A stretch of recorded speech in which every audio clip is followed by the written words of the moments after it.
homme-femme, égalité de sexe homme-femme, une femme intello, que vous êtes. Quelle est selon vous? Est-ce que vous pensez qu'une femme intellectuelle, une femme cadre, une femme haut placée peut bien tenir son ménage? Tout à fait, c'est naturel. D'abord, être femme intello, être femme au cadre bien placée, vous ne pouvez pas bien diriger une nation lorsque vous ne savez pas diriger votre propre corps et votre propre maison. Ils disent comme ça, et tout consort, mais l'État nous a ingratitude, il y a l'État et tout voilà. Et donc, pour Nanga, et puis si bon d'accord, dans ces cas, on va revendiquer. Non pour papa Nangaï, mais on va revendiquer ce que pour battre mieux sur Oyo, baza ba famille ba militaire na ba policier pour pas connaître même réalité on va la connaître parce qu'il y a déjà papa Nangaï qui est officier général, donc peut-être moi passe Nangaï qui moins que ba misous. Bienvenue dans votre nouveau magazine Femmes Debout, votre nouvelle émission qui sera présentée par Miss Boom. C'est déjà la reprise avec les activités sur Afrique Actif TV et tous nos chaînes partenaires sur TNT. Et aujourd'hui, nous parlons de Femmes Debout. Femmes Debout, c'est le vitrine de la femme d'ici et d'ailleurs. Femmes Debout, c'est...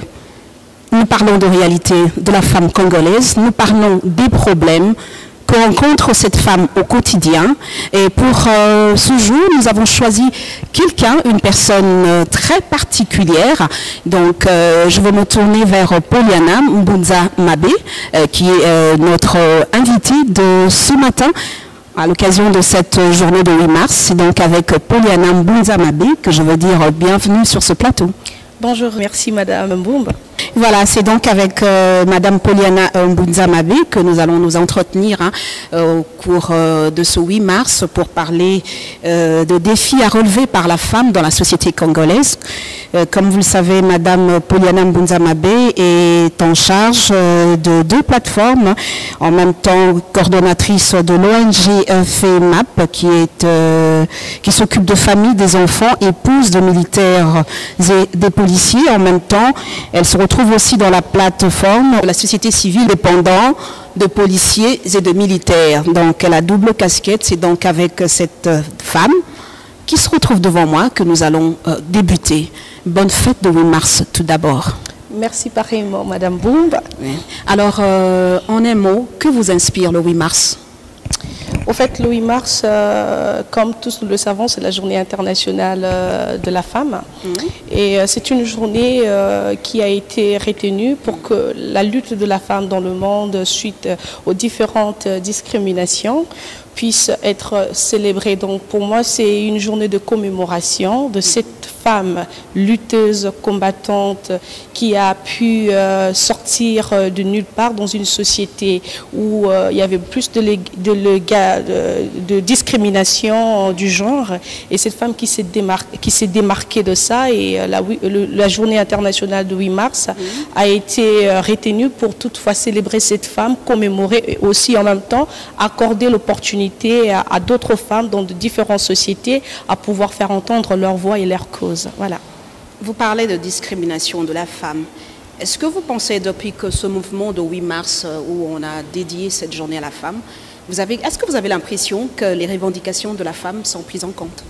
Tout à fait. Nous avons quand même de résultats positifs. Je veux parler de la réalité de la République démocratique du Congo. Oui. Nous l'avons constaté dans différents gouvernements qui a été mis en place, la présence de la femme. Et le quota de la femme a été quand même élevé, que ce soit à l'Assemblée nationale, que ce soit dans les institutions provinciales ou par ailleurs, même dans le gouvernement. Nous avons senti la présence de la femme et les différents présidents que la République démocratique du Congo a eu à voir de manière démocratique ont pu respecter cette cause, et il y a des lois qui ont été votées en faveur de la femme en République démocratique du Congo. Alors vous parlez des différents quotas de la femme. La Constitution reconnaît 30% à la femme congolaise dans les attributions au sein du gouvernement, au sein du Parlement. Est-ce que vous avez l'impression que ces 30% est respecté vraiment? Est-ce qu'on atteint ce quorum? Au fait, premièrement, je me dirais, oui, c'est vrai que la Constitution accorde cette possibilité, mais la lutte revient à la femme aussi congolaise. Ce n'est pas parce que la Constitution a pris des dispositions juridiques que cette femme doit attendre un gâteau. Je l'ai toujours dit que la journée internationale où l'égalité de sexe n'est pas un gâteau pour les femmes, parce que déjà, toute femme qui veut être positionnée dans les institutions de l'État doit avoir cette capacité de cette femme leader. Et une femme leader ne doit pas présenter l'aspect de faiblesse lorsque elle est engagée dans un combat. Donc je dirais que oui, certes, ce n'est pas respecté, mais la responsabilité ne revient pas nécessairement au gouvernement, mais aussi à l'engagement de la femme elle-même. Voilà. Alors une femme émancipée, selon vous, c'est qui? Pour moi, une femme émancipée, c'est cette femme qui a la capacité de pouvoir se démarquer dans la société. C'est cette femme qui vit sans complexe face au sexe opposé. C'est cette femme qui prend le devant face au sexe opposé. Et c'est cette femme qui a une vision claire de ce qu'elle veut au-delà de son rôle, disons, naturel de la maternité, mais cette femme qui est capable de lever l'étendard, cette femme qui est capable de prendre la responsabilité d'aller de l'avant et pour pouvoir apporter un plus dans la société. Et moi, je considère qu'une femme émancipée, c'est cette femme-là. Une femme émancipée, vous avez peint un portrait de la femme émancipée. Alors nous sommes au retour dans notre pays, retournons un tout petit peu à la RDC. Femme émancipée, ça devient de plus en plus un discours. On voit des femmes qui ne veulent pas faire valoir leur tête, excusez-moi l'expression, mais qui pensent que la femme, c'est le corporel d'abord. Quelle est votre réaction ? Oui, moi je dis, ça part même de l'interprétation de notre société, de cette journée internationale de la femme et voire même de ces mois de la femme. Parce que de le départ déjà, tout ce qui est célébration a été mal comprise par la femme elle-même. Parce que déjà le départ, la journée internationale de la femme a été liée à la porte, disons, aux portes de vêtements de pagne et à de manifestations dont les femmes doivent se faire très belles. Les femmes doivent créer des casses dans leur foyer pour mettre une nouvelle pagne, pour se faire très jolie, une journée spéciale. Alors, dès que le départ a été mal comprise et donc la femme a pu capter cette image de journée de la femme qui est reliée à la, disons, au vestimentaire de pagne comme africaine, mais aussi à la beauté, à l'aspect physique, plus sans pour autant tenir compte que lorsqu'on parle de la journée internationale de la femme, c'est l'état d'esprit de cette femme qui a milité. Cette femme, il y a des femmes qui ont perdu leur vie tout justement pour essayer de s'élever, dire non à la discrimination à la femme. Donc du coup, c'est déplorable, mais je crois aussi aujourd'hui, il y a plusieurs structures, notamment le ministère de genre aussi, a pu se ressaisir avec différentes ministres que nous avons eues pour pouvoir recadrer. Et aussi, nous avons ces devoirs, nous et vous, tant que journalistes, vous êtes le pouvoir pour pouvoir recadrer la femme congolaise, à revenir à l'authenticité de cette journée du 8 mars. Voilà. Alors, revenir à l'authenticité de cette journée du 8 mars, comme vous le dites, malheureusement, vous avez épinglé quelque chose qui a sauté dans mon esprit, le port de pagne. C'est vrai, aujourd'hui, tout se résume. J'ai comme l'impression que la femme congolaise, 8 mars égale port de pagne. Malheureusement, qu'il y a beaucoup de dégâts qui se passent même dans le couple, quand ce jour-là, le 8 mars, il n'y a pas de pagnes qui ont été achetées, il n'y a pas de jeunes filles ou de petites filles qui n'ont pas porté ces pagnes. Et bizarrement encore, on voit aussi le gouvernement, les ministères de genre, pour revenir avec certaines thématiques sur les pagnes. Est-ce parce qu'on se dit, en portant ces pagnes avec cette thématique, c'est une façon d'envoyer le signal à la femme par le port du pagne? Moi, je ne pense pas. Je ne pense pas parce que déjà, le port de pagne, cela ne veut pas dire que cela n'a aucun message lié à l'authenticité de la journée internationale du 8 mars, vu déjà que cette lutte n'a pas commencé en République démocratique du Congo. Et lorsque on parle de mère ou de père de cette lutte de la journée internationale de femmes, qui est le 8 mars, il n'y a pas le personnage de la la femme congolaise, dans l'historique même de cette journée. Mais toute société a pu quand même sauter dessus parce qu'ils ont pu relayer cet événement au fait culturelle, sociale de nos sociétés de manière différente avec des expériences que nous avons pu vivre dans nos sociétés de pays. Donc du coup, c'est-à-dire que la journée de 8 mars n'a rien à voir avec le port de panne. Et comme je disais un peu plus haut, c'est l'état d'esprit. Donc c'est la lutte. C'est cette femme-là qui veut se faire prévaloir et tout. Voilà, naturellement déjà. Parce que la valeur de la femme est naturelle, est liée à la création. Ça n'a rien à voir d'un changement, mais on veut tout simplement nous ramener à ce respect de l'égalité de sexe, parce qu'une société ne peut pas avancer avec ces déséquilibres que la femme est discriminée et l'homme est pris en plus en valeur, parce que nous sommes tous complémentaires. Donc du coup, si le ministère de genre est en train de prévaloir, c'est tout simplement chaque culture, chaque pays doivent essayer comment imprimer sa marque. Et lorsqu'on parle de journée de 8 femmes, nous revenons à notre authenticité par rapport aux tenues vestimentaires aussi pour pouvoir célébrer cette journée, parce que la femme africaine, la femme congolaise, c'est ses portes de panne, ça identifie. Mais la lutte n'est pas ces portes de panne qui fait la lutte. La lutte, c'est la tête, la lutte, c'est la compréhension, c'est les perspectives que les femmes congolaises ont par rapport à cette journée internationale. Et donc je crois que le travail est à faire, donc il faut sensibiliser, il faut faire comprendre, certes que nous voulons valoriser notre culture de port de panne, mais ce n'est pas en fait ça qui signifie à tout prix la journée internationale de femmes. Voilà. À un moment donné, en vous entendant parler, vous avez parlé d'égalité de femmes, égalité de sexe, homme-femme. Une femme intello, que vous êtes, quelle est selon vous, est-ce que vous pensez qu'une femme intellectuelle, une femme cadre, une femme haut placée peut bien tenir son ménage? Tout à fait, c'est naturel. D'abord, être femme intello, être femme au cadre bien placé, vous ne pouvez pas bien diriger une nation lorsque vous ne savez pas diriger votre propre corps et votre propre maison. On est avant tout un leader, on est avant tout cadre de soi-même et puis de son environnement. Donc, mais l'on se dit égalité à femmes, égalité de sexe. Je suis comme l'homme. Les hommes aujourd'hui se disent, elles réclament l'émancipation, ok. Même dans le ménage, il n'est plus question que nous les hommes, on fasse tout pour les femmes comme c'était jadis à l'époque de nos pères, de nos parents. Aujourd'hui, les hommes se disent, à cause de ce slogan égalité de hommes et femmes, on fait 50.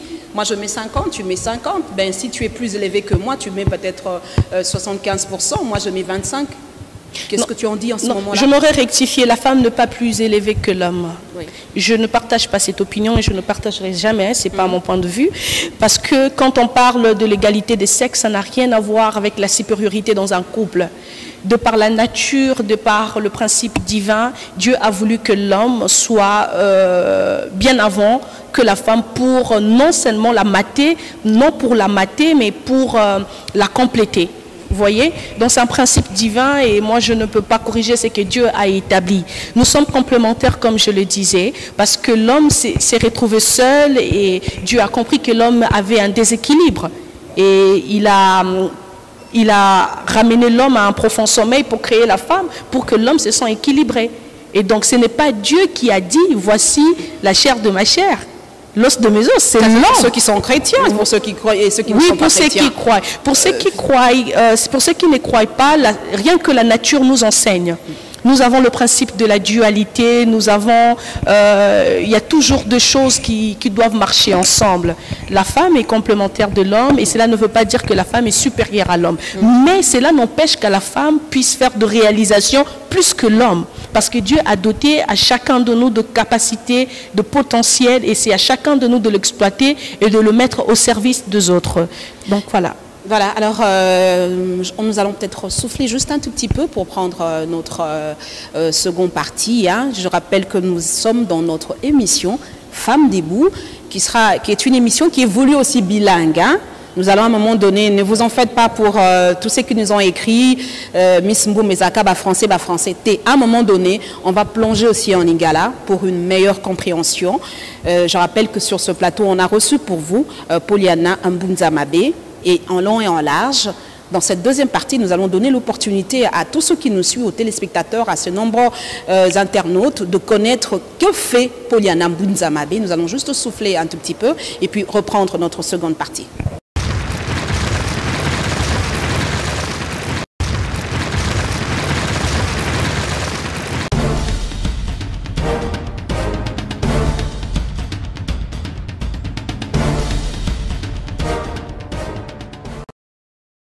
C'est une campagne de sensibilisation sur le diabète et la cirrhose de foie et hépatite de type B qui a été lancée par la famille des enfants et épouses des militaires et policiers FEMIP, organisation dont Cécile Aoundou Mondja est cofondatrice. À l'hôpital militaire central du Kankokolo, au moins 100 cas de diabète étaient à dépister et un lot de produits pharmaceutiques destinés aux malades à déposer. La présidente de FEMIP, Poliane Bounjamabe, s'est félicitée de l'appropriation. L'action que nous avons menée, c'est tout simplement pour éveiller la conscience d'abord, parce que nous sommes dans un milieu où la conscientisation est très difficile. Notre mission est pour éveiller la conscience des dépendants de militaires, qu'aujourd'hui tout le monde sont figés à la pandémie de coronavirus, mais il y a des maladies qui tuent plus que le coronavirus, notamment la maladie de diabète. Nous avons la cirrhose de foie hépatite B, dont nous sommes venus mener cette action pour pouvoir sensibiliser le dépendant de militaires, pour qu'ils prennent conscience de cette maladie, que ça existe, et qu'ils prennent de précautions et qu'ils aient ces sensibilités de pistage pour savoir leur état glycémique. Plusieurs activités sont au programme de ces journées, comme le confirme le secrétaire général de FEMIP, Jean-Jacques Matouba. Après le dévoilement de la pierre tombale de Cécile Aoundou Mondja, une messe d'action des grâces sera dite en la cathédrale Notre-Dame du Congo.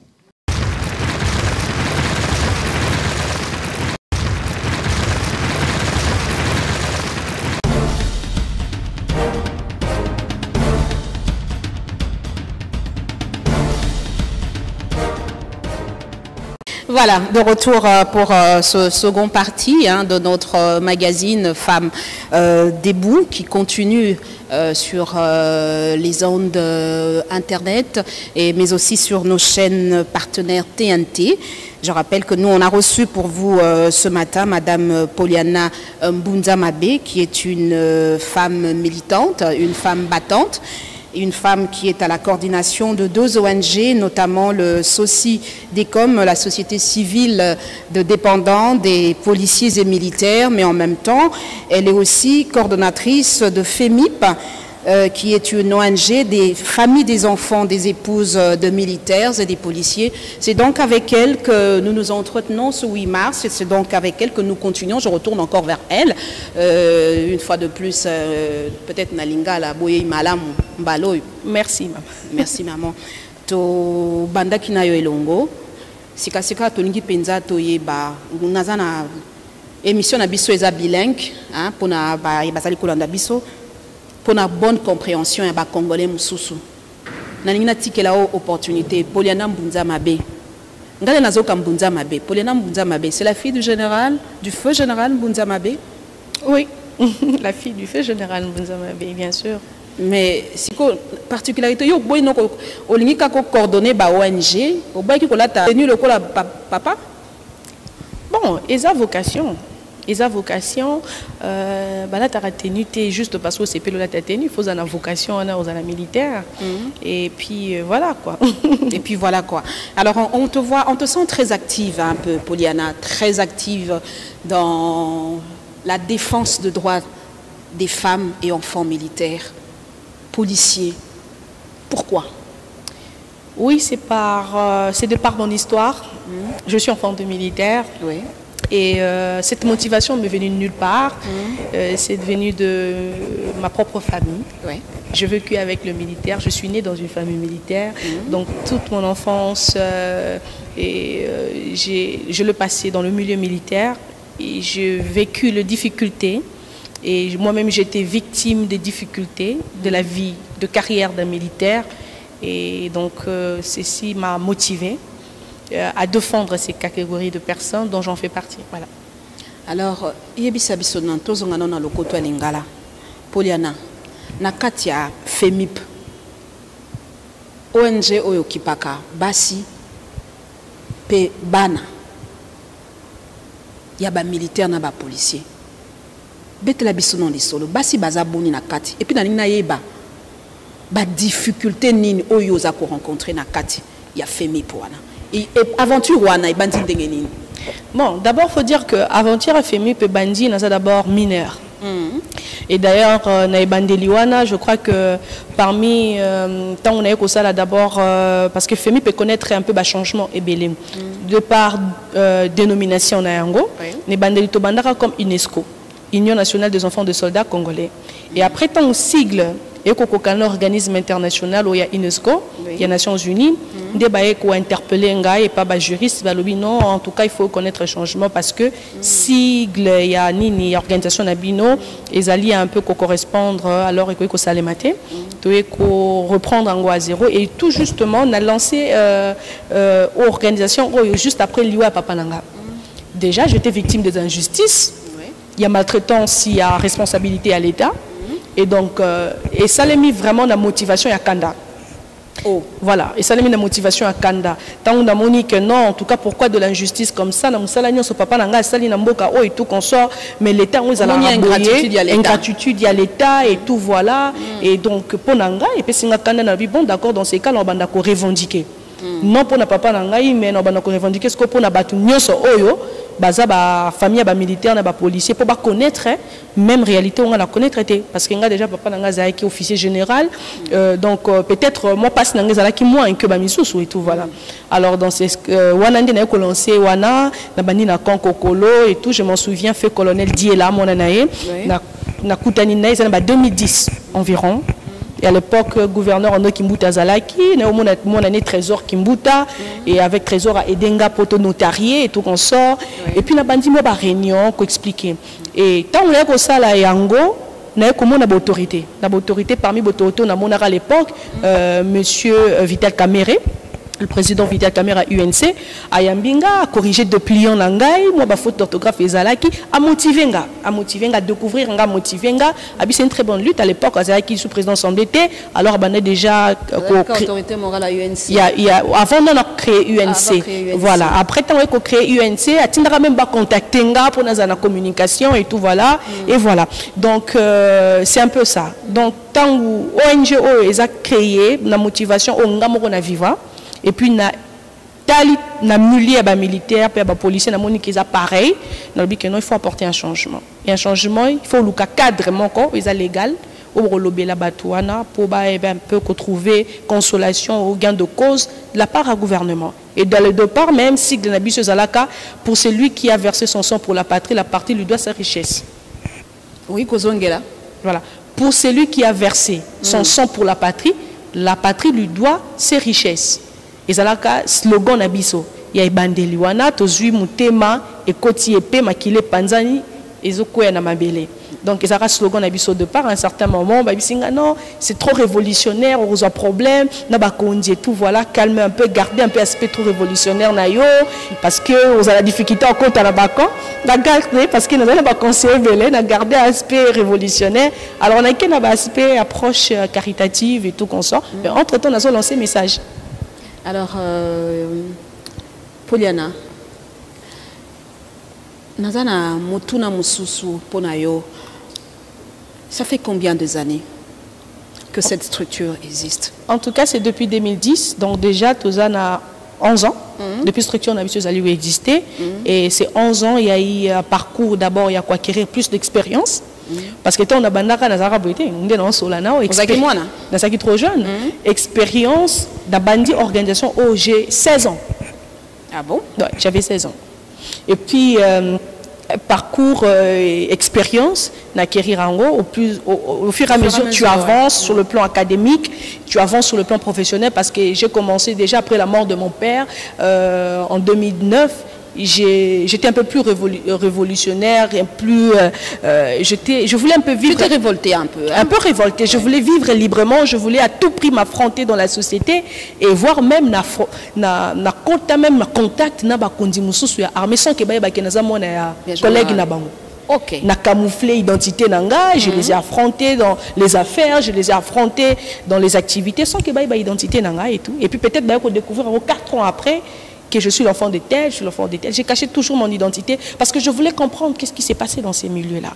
Pourquoi est-ce qu'il n'y a pas une bonne politique pour le dépendant de militaires, surtout après la mort de leurs parents qui ont servi très longtemps sous le drapeau. Alors aujourd'hui, est-ce que Poliana Mbunzamabe pense que sa lutte a été comprise par le gouvernement? Oui, je comprends. J'ai dit oui, pourquoi? Parce que tant que Bandi lit Oyo, avec toutes les autorités que j'ai cité le nom, qui ont connu l'histoire de ces luttes, même Papa Nabiso Lelo, le chef d'état-major général Mbala, à l'époque, tant que Baolo la lutte, l'association ils avaient belleté. Il y a un fond de militaires et tout qu'on sort, non.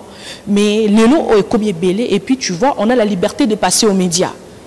Bazo makele le sosalema ki bana basoda boy bazo loba bana basoda boy déjà c'est une fierté. Pourquoi? Parce que lutte bonga ba te belé ba comprendre ngo bazo pe vision na yango et ça rend déjà ils ont rendre bino plus fort, plus efficace sur terrain.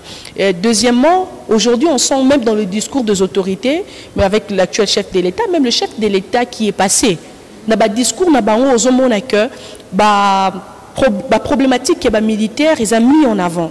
Bien que les acquis vraiment n'a pas effet encore concrété, mais on sent que même la loi, on va voter. Ils ont défendre, ils ont payé ça avantage dans les militaires, dans les policiers, mais dans la loi ils est belé et tout voilà. Donc je peux dire que oui quelque part, tant que tous les gens comme Bisso Lelo ONG na Bisso tous on a arrêté, ministère chargé des anciens combattants. C'est une avancée parce que le ministère Rwanda na mikolo et l'État pour pas payer une ONGD arrêtée, mais attends c'est pas facile. Surtout sur baebi que bozo lobela ba droit ba repé sa binoté mais lelo autant déjà tozu na ministre Sylvain Mutombo tozo zo ba arrêter wana c'est-à-dire que gouvernement ils comprendre quelque part tozo sunga bango tozo aider bango donc tozo utile voilà. Alors pourquoi le parallélisme de se retrouver encore dans la société civile na casquette Moussous?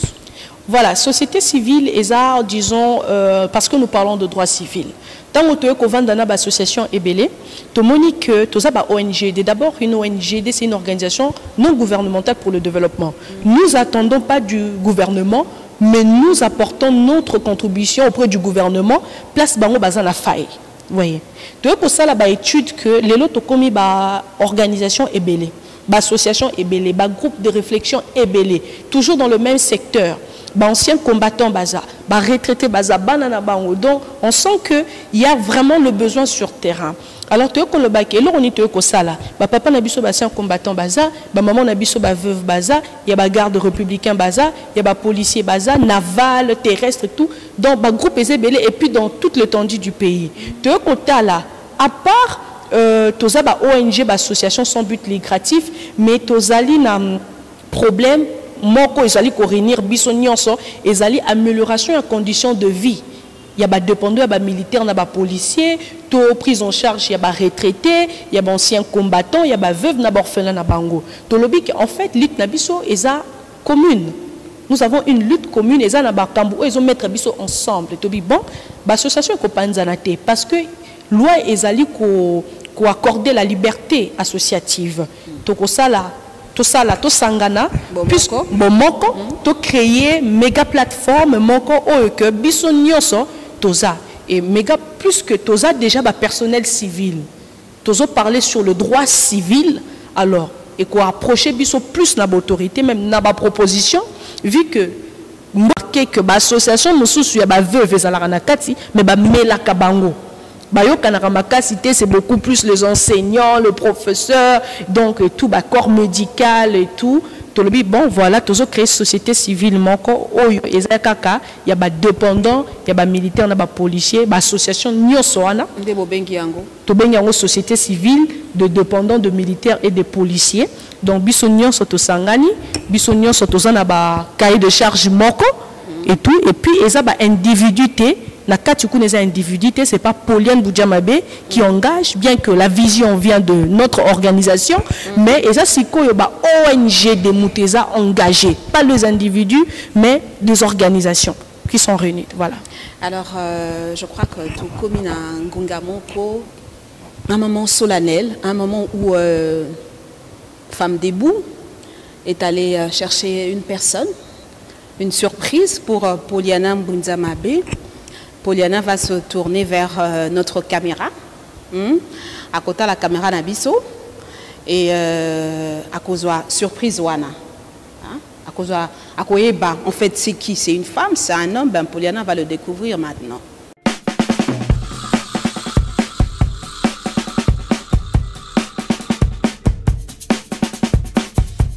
Voilà, comme annoncé, nous sommes maintenant dans notre moment tant attendu.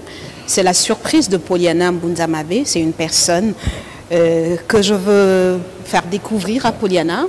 Je veux vous remettre ce téléphone. Vous-même, vous allez découvrir c'est qui cette personne qui a voulu parler à Poliana pendant cette émission. Ok. Ça. Là, je vois, il y a Mani Machinda. Poliana, bonjour. C'est Mani depuis Lyon. Bonjour à toi sur les plateaux. Bonne fête pour ces mois de la femme et joyeux anniversaire juste extérieur. Merci. Désolé, je n'ai pas pu t'appeler.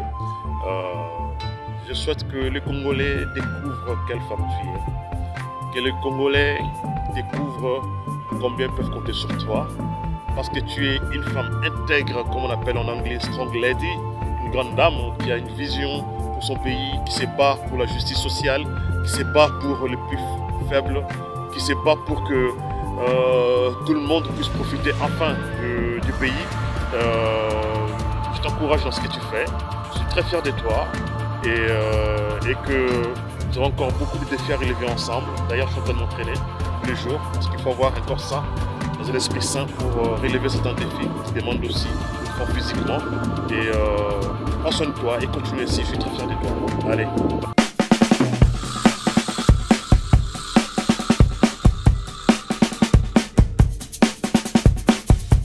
Waouh, merci.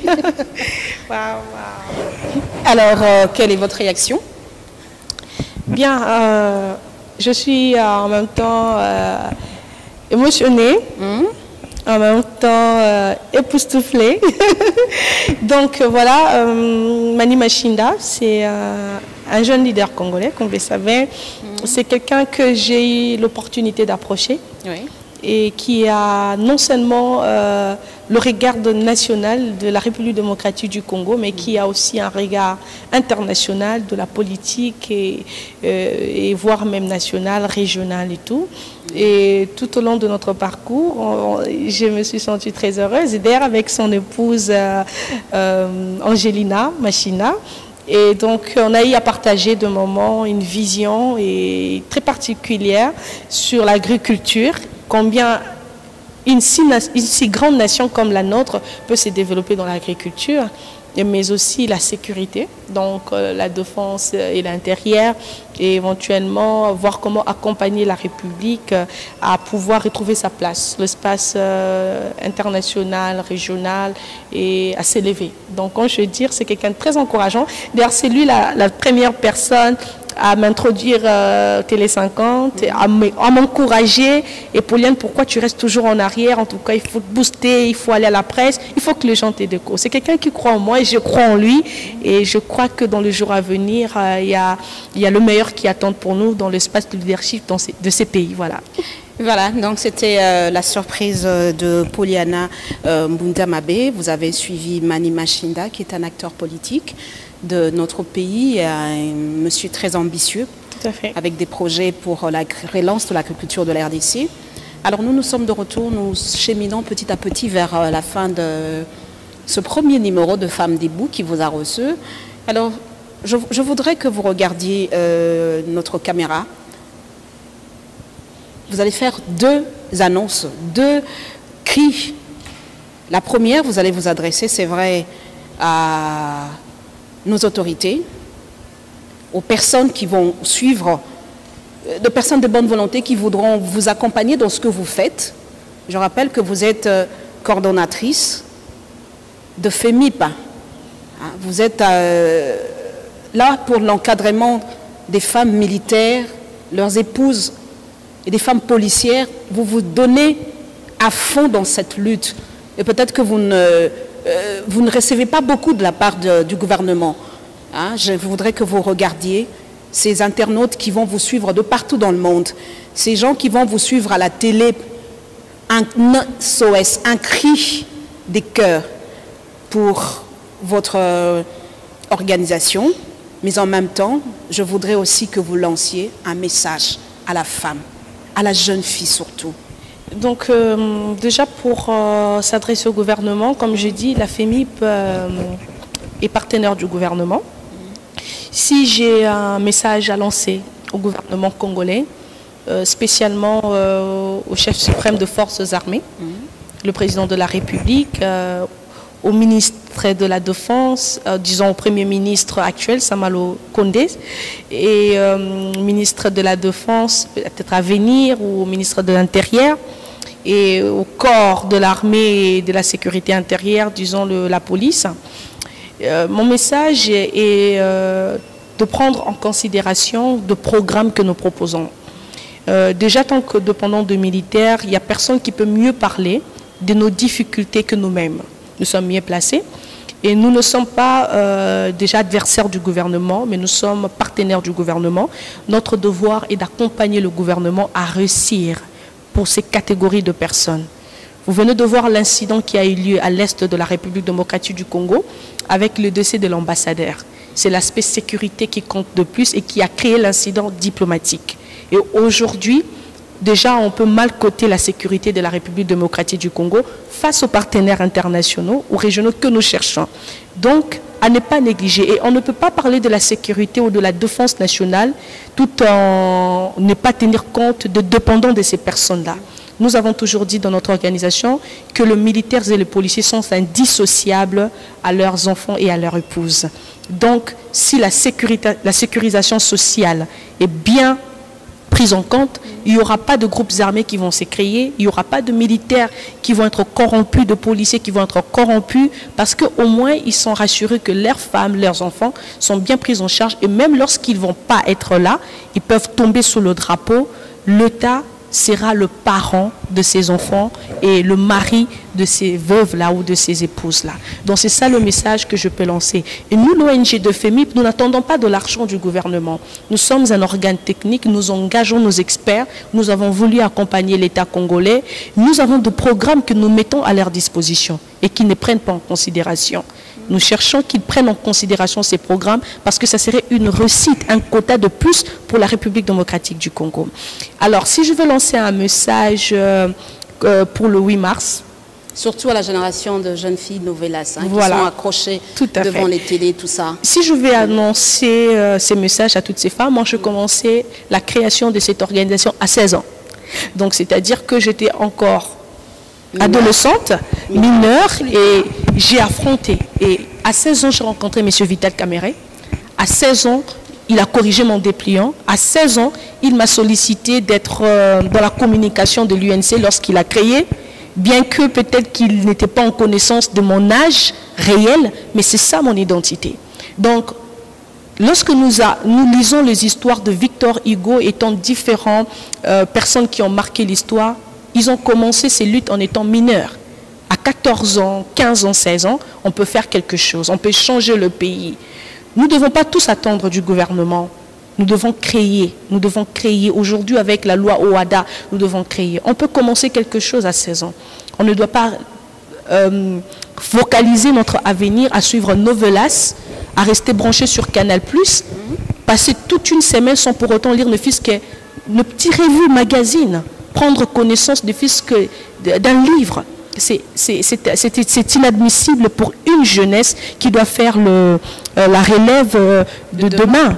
Donc moi j'encourage à toutes les jeunes femmes, à toutes les jeunes hommes d'oser, surtout les jeunes femmes, et particulièrement à la jeunesse féminine, enfants de militaires qui vivent dans le camp. Vous avez vu le thématique actuelle, on parle du leadership féminin et l'égalité sur le monde axé sur la Covid-19, la pandémie de Covid-19. Il y a un sérieux problème dans le camp parce que déjà avant cette pandémie de Covid-19, il y avait de maternité précoce dans le camp militaire. Mais aujourd'hui où il y a des restrictions sociales, tout le monde à la maison, 21h vous devez être à la maison, mais attends, il y a des dégâts qui se passent parce que vu qu'ils n'ont pas de préoccupations, ils n'ont pas des engagements, c'est la sexualité qui devient le divertissement. Alors, nous devons tous nous lever, nous avons la responsabilité de pouvoir orienter, diriger et approcher cette classe de femmes à leur dire que voilà, faisons quelque chose pour notre pays. Merci. Voilà, vous l'avez suivi, Poliana Mboudzamabe. Je vous dis merci d'avoir accepté d'être la pionnière de Femmes Debout. C'est avec vous que nous démarrons, c'est avec vous que nous lançant les activités de la femme congolaise. On voulait faire connaître au monde une femme, une jeune fille qui a commencé quelque part. On voit souvent des femmes qui commencent, c'est des femmes majeures, des femmes adultes, mais vous avez une histoire. Merci d'avoir accepté notre invitation. C'est à moi de vous remercier de pouvoir poser ces choix sur moi. Voilà. Voilà, c'est la fin de ces magazines Femmes debout qui arrivent à la fin. Bien, la fin n'est jamais là, vous le savez, c'est une continuité, c'est une suite. Pour ce premier numéro de Femmes debout, nous avons reçu pour vous Poliana Mbunzamabe, vous l'avez suivi, double casquette, ceci des coms, FEMIP, elle est coordonnatrice, elle se bat pour les femmes, enfants, des épouses militaires et policiers, elle est là. Elle est là, au four et au moulin, pour se battre pour cette catégorie marginalisée. Vous l'avez suivi tout en long et en large. Je ne ferai pas beaucoup de commentaires. C'est la fin de cette émission. Vous pouvez le retrouver sur notre site YouTube, Africa Active TV. Vous pouvez retrouver cet élément. Mais bien sûr, vous le retrouverez aussi en suivant Africa Active TV. Vous aurez aussi les éléments sur la diffusion et la rediffusion de cet élément sur de chaînes partenaires à la télévision. Bonne fête de 8 mars à toutes les femmes. Je dis merci à l'équipe technique coordonnée de main de maître par Salomon Mboma et à David Nyanguna. Merci. En tout cas, quant à moi, je prends congé et je vous fixe rendez-vous pour un autre numéro la semaine prochaine. Bye.